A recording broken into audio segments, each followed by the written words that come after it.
I will say, back in the 90s, that bill was in response to a horrific decade of crime, and leaders of the communities of color and poor communities were in the forefront saying, you must do something.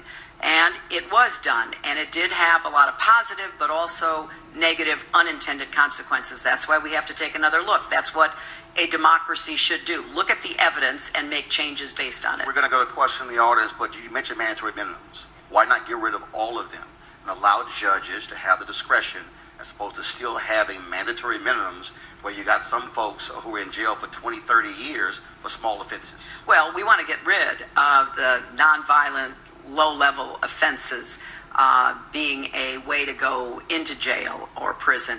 We think there's a lot more diversionary work that can be done about that. But, you know, Roland, this is like everything else. It cuts both ways. If you reduce the mandatory minimums, I believe then we can see, does it reduce discrimination?